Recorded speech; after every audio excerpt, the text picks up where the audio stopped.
My life didn't start out easy. I was handicapped by addicted parents and then into the foster system until I aged out. With being at rock bottom before I could control any aspect of my surroundings, made it understandable that I wouldn't turn into a productive member of society, only to continue with the cycle that I had been burdened with. For a very long time, I assumed my choice of friends, couch hopping, and addictions could be blamed on everything but myself. When I was 19, I already moved around a great deal of different couches and on the verge of being homeless. I had also gotten into some pretty heavy drugs for about 6 months at that point. The place that I found myself staying at was a party house. The entire place trashed and not fit for humans to live inside. Yet so many of us passed out after taking our vice of choice to wake up and do the same thing. I guess that wasn't really living.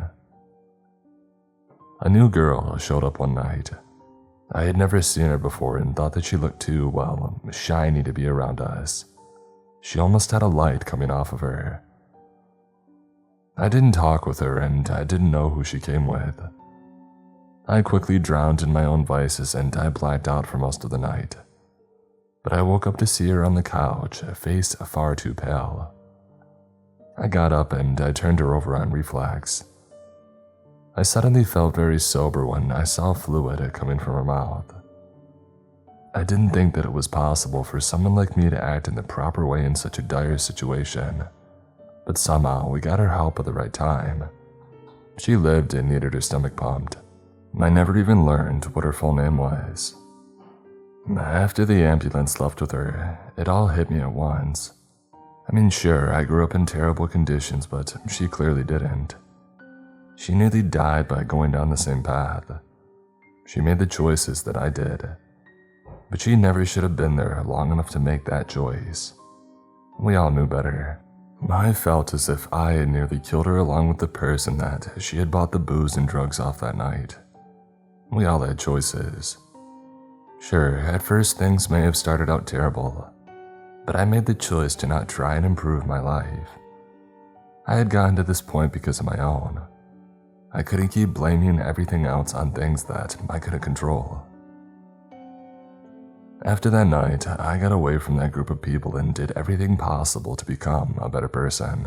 I never wanted to be almost the reason why somebody had died, or keep pinning my problems on anything else. I mean, sure, crap happens, but you can always do something to improve, even in the slightest. The first year was rough, really rough. I nearly died from withdrawals, or at least it felt like it. I worked hard not to fall for the same vices, feeling the need down to my bones, and ache always there wanting and needing the poison that I refused to give my body. I had hoped this feeling wouldn't always be with me. Some days I might not even notice it, and others I almost couldn't get out of bed due to it.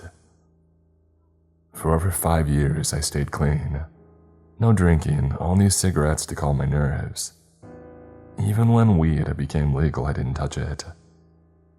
My life looked great for how I started out, and then the world came around and pulled the rug from under me.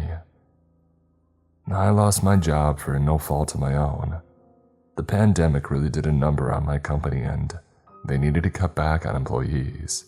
I needed a job and I went so far as to take a few fast food shifts to keep my apartment.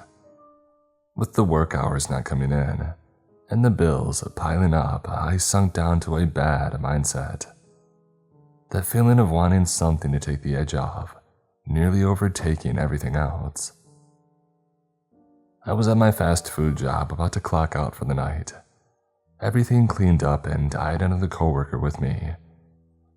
He had gone out to take out the trash 10 minutes ago. The dumpster was just 5 steps out the door, and I got worried a bag had ripped and he needed help cleaning it up. I opened the back door, smelling the reason why my teenaged coworker was taking his time. I went around the dumpster to find him and 2 other people huddled away from the cameras. The cameras weren't pointed at the door, only at the dumpster to prove the trash had gotten taken out, and no homeless men had gotten trapped inside overnight. The company didn't care to see if anyone went back inside, so that's how it got away with smoking. At this angle, the camera didn't see them if they crouched down. "Dude, couldn't you do this after our shift? Just come on in and clock out and come back outside," I said, feeling pretty annoyed that he was getting high out back and not helping me with the end of shift cleaning. "Holy crap, Noah, I thought you died or something," one of the older guys said between coughs.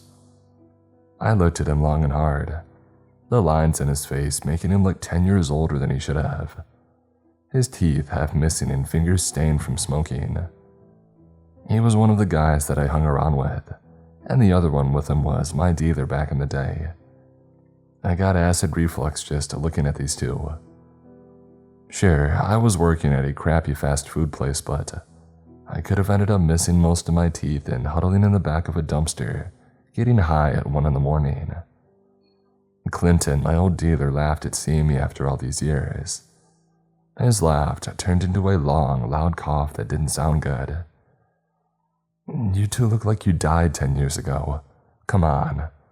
I grabbed my coworker by the arm and lifted him up.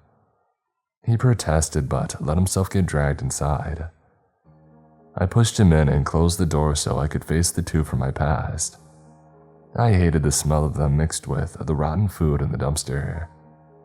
Dylan stood up, careful to be out of the way of the cameras as if he knew where they were.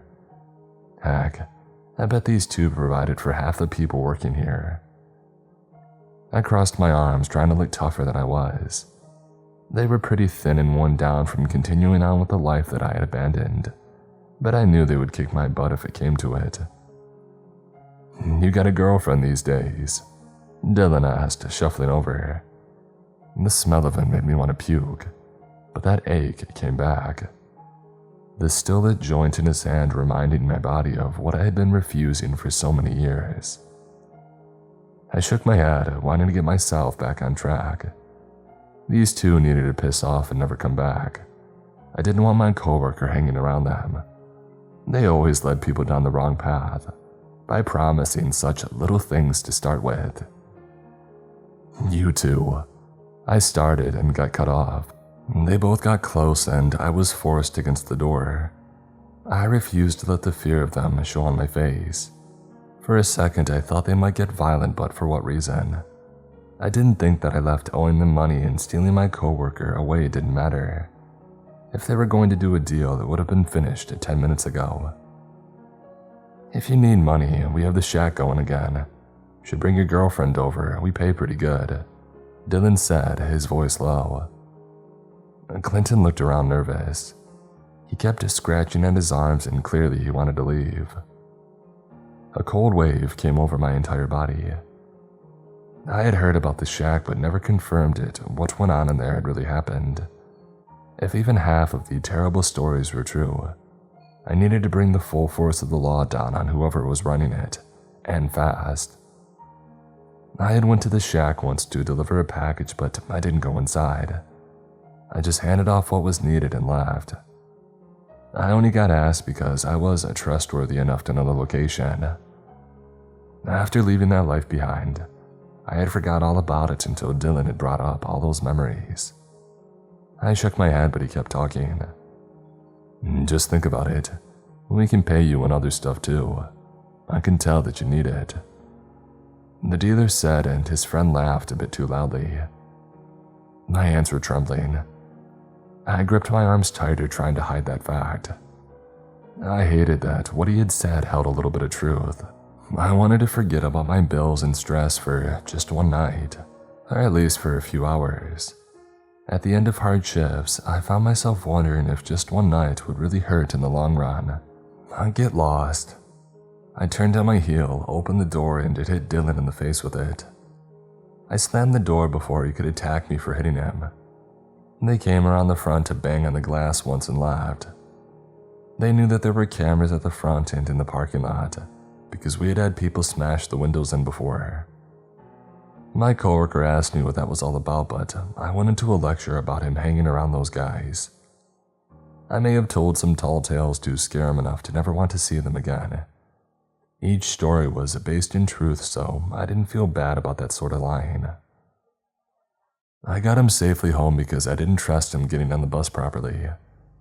Once he was inside his place, I drove off, just making a long loop of the city, the thoughts of the night eating away at me. I didn't know if Dylan was messing with me mentioning the shack. I debated on calling the cops to check it out, but if they found nothing, that would tip off Dylan and Clinton, plus anyone else that was running it. They would know who called, and that risked my life. I didn't want what I heard about to keep going on, but I also didn't want to be kidnapped and killed for reporting it.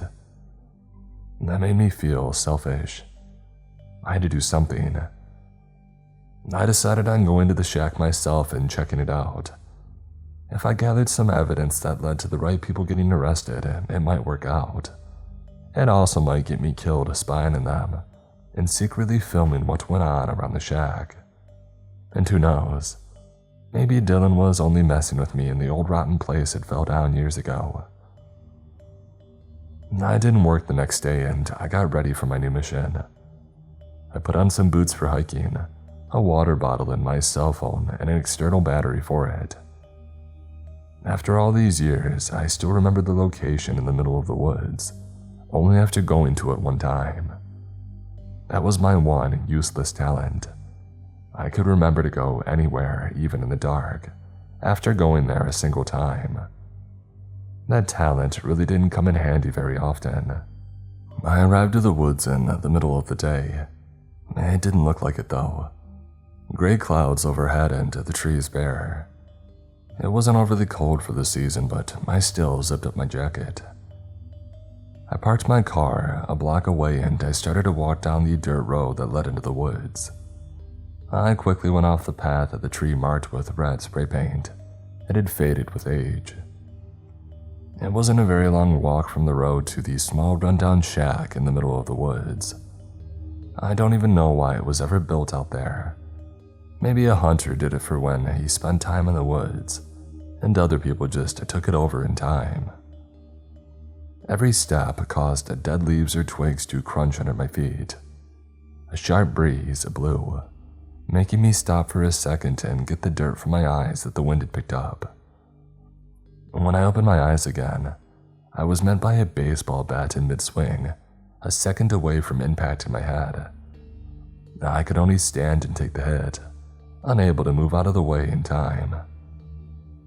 The hit knocked me over, but not out. The other two swings of the bat took care of that. I had been so stupid. A pair of guys that had burned out their brain cells for most of their life outsmarted me. I couldn't forgive myself for failing for such an obvious trap. When my eyes opened, being awake came with a throbbing headache. I jumped, my body tied down to a chair so I didn't get very far.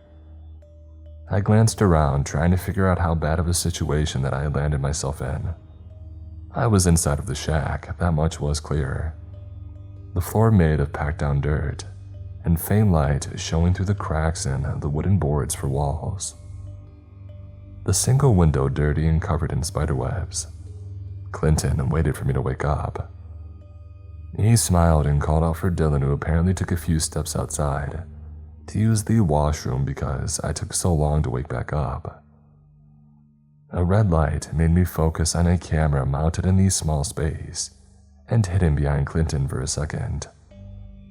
"Oh, good you woke up. I thought we would need to dump some water on you or something," Dylan said when he came back inside. If they hadn't put duct tape over my mouth, I would have told him off. He ordered Clinton to get the camera set up outside, saying that the shack was too small for what they needed to do. Countless horrible mental images ran through my head of what these two had planned.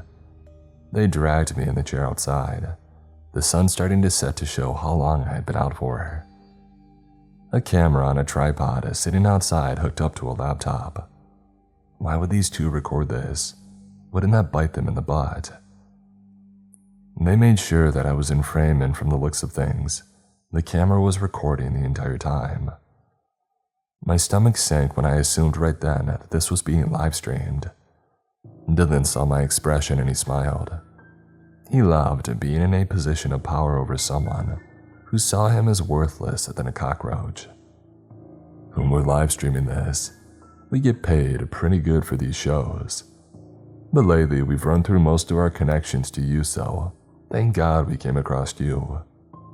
We always knew you thought you were too good for us. We had a bet if you called the cops or came by on your own, the outcome would have been the same. We would have put on a show, but if it was with the cops, we would need to find a new place to hold the shows. What was he, a Saturday cartoon villain? Why bother telling me any of this? I already felt more terrified than I ever had in my life. Telling me details of what was going to happen wouldn't add to that. I soon realized the reason why he went on talking for as long as he did. Neither him or Clinton were going to be the ones to put on the show. They were just the ones to lure others in and to run the camera. No, the main star was still in the woods, and when it came into view, I knew my previous statement had been false. I could feel even more fear. My body shook and I screamed through the duct tape. Standing between two trees came a massive creature, one that should be impossible to get to this size. I had never seen one in person but knew right away what I looked at. It was a wild boar. The features mostly what all boars had. A long line of bristled fur ran along its back. Two massive and stained tusks came from the side of its mouth. The thing came closer and I swear that Dylan's head didn't reach the boar's shoulders. How the heck did this dang thing get so big? I stared directly into the boar's eyes, seeing how unnatural they looked. Another breeze came and blew away leaves from the clearing that we all stood in. The dirt, once hidden under the leaves, a dark red color that twisted my stomach.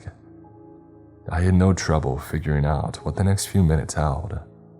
The boar getting ever closer, the rancid breath overpowering my senses. For a brief second, the eyes of the creature glowed a bright white, and then the thing came down on me with all of its weight. I felt the teeth rip into me down to my bones. I screamed a muffled sound, my entire mind only feeling pain. I wasn't even aware that the chair had broke apart, and my bindings had came undone. If I was being eaten alive, then what was the point of knowing that? Those teeth weren't sharpened, I wished that they were. They ground against my bones, eating and pulling something out of them. And then they pulled at something from so deep within myself. The pain went beyond my physical body and into a part that I never knew was there until those teeth had found it. Piece by piece, it tore out from me. I didn't think that anyone could feel this much pain and still be alive. I begged for death only to have my mind finally shut down. After everything, I fully expected to be dead, or in pieces in front of the shack, barely alive. I opened my eyes to the sounds of people shouting. Sitting up, my body was oddly whole. My chest felt light though, too light. I was missing something that I didn't have a name for. I screamed when I saw the board nearby. The camera and the laptop crushed under massive hooves. A choking scent came over us and I found the source. Instead of tearing me apart, the boar had made a messy meal of Dylan and Clinton. I got sick and heard the shouting again. In the distance, I noticed flashlights in the dark trees. "They shall take your freedom. Come along with me." A voice spoke and it took me a few seconds to figure out that it came from the boar. The words deepened, they rolled over the dead leaves. The voice, much like what I assumed a king might have. I looked again at the humans making their way over and knew right away that they were cops.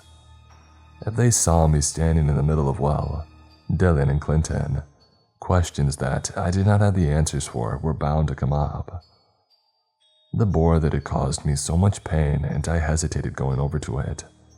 The thing nearly left me behind.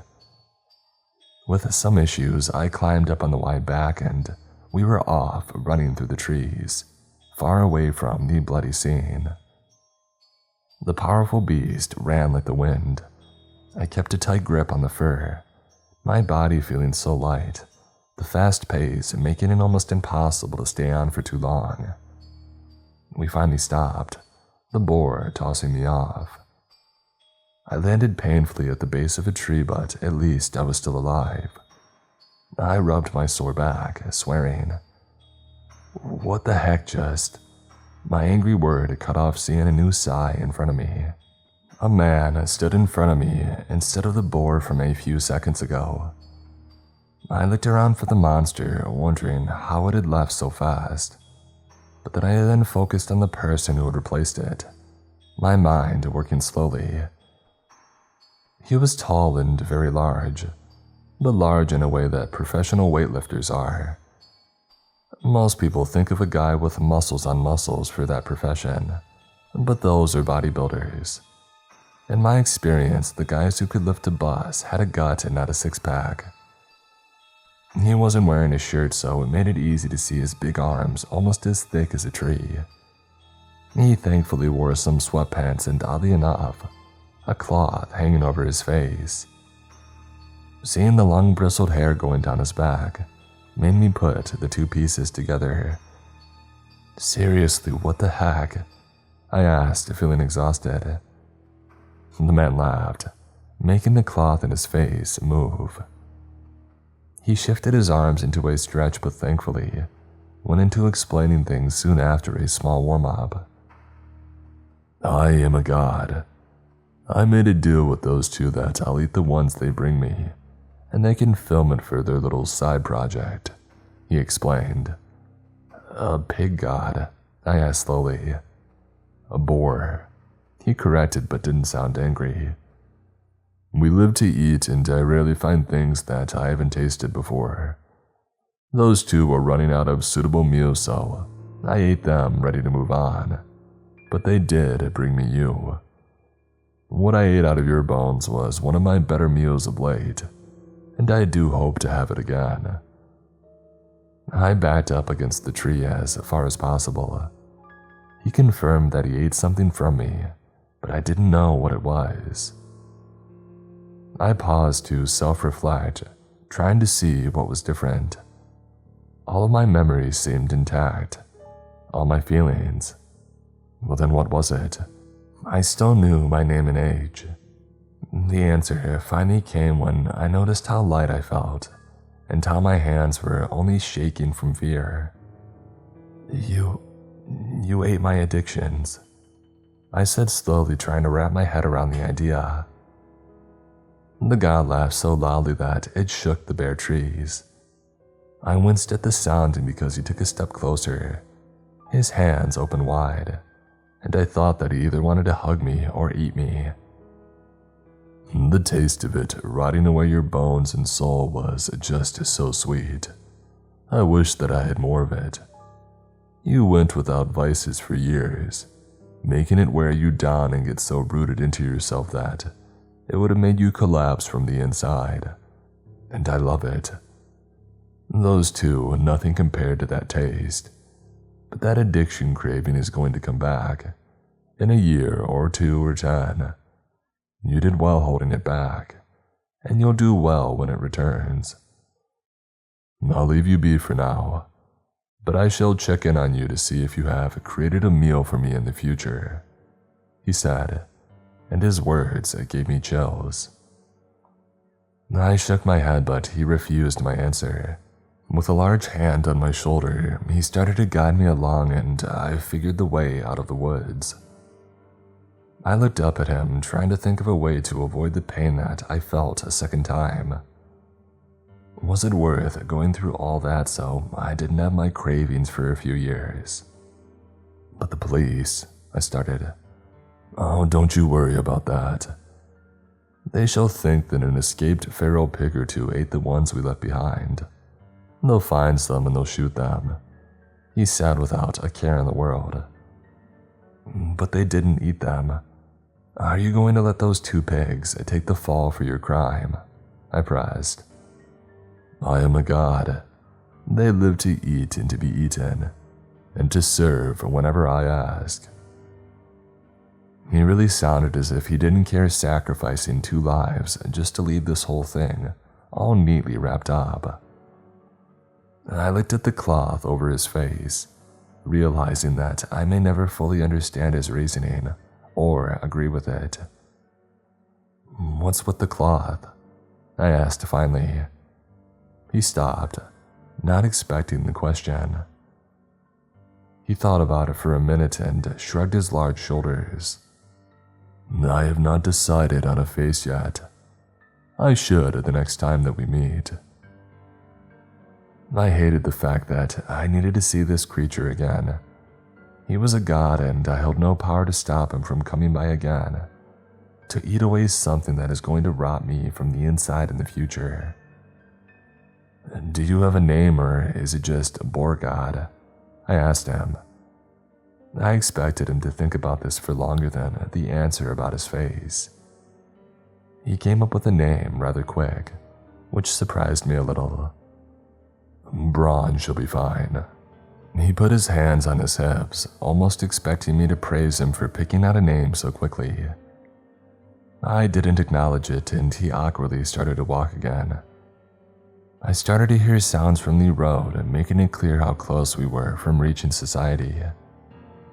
I stopped to look up at Braun about to ask him if he was going to keep following me or not, or if I was free to go. "I think I'm going to look around where you humans live for now. I may find a meal just as good as the one you gave me tonight.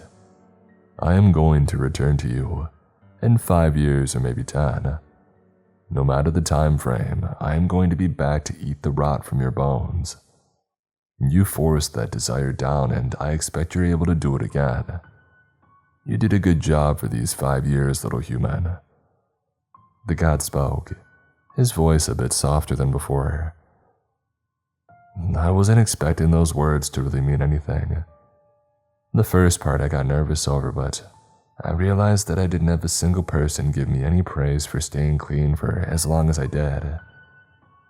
I went to meetings and I heard empty words from the people there, but no one ever really meant it. They just said it, so I repeated the same thing back to them. I had fought for years by myself and never thought much of it, because I assumed other people dealt with much worse. I didn't want to go through the same pain of having that part of me ripped out again. I knew that if I gave in to avoid Braun coming around again, I would lose everything that I tried so hard to achieve. I looked back on my current life, suddenly not feeling as much dread and stress as before. I still had my apartment and a job. I wasn't homeless yet and I had options compared to before. If I got through my childhood, I could handle everything right now. "I guess I'll see you in about 5 to 10 years.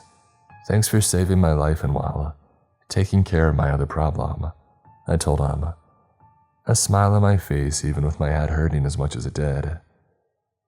"You really should be more careful and not let drug dealers outsmart you like this. But I do not believe that you solve the rot within yourself. It'll come back. You kept it down all on your own and need to do it again. I only gave you a small break." For a big scary Borgod, Braun could sound pretty nice, but I still didn't want to hang out with him. The cloth covering his face and the unknown behind it really creeped me out. I started walking again, leaving the tall man behind. I glanced over my shoulder a few times expecting him to follow, but Braun disappeared after the second glance.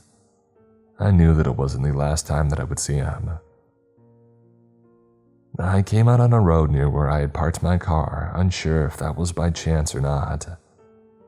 My head throbbed, and it was a miracle that I didn't get any lasting damage from the baseball bat to the face.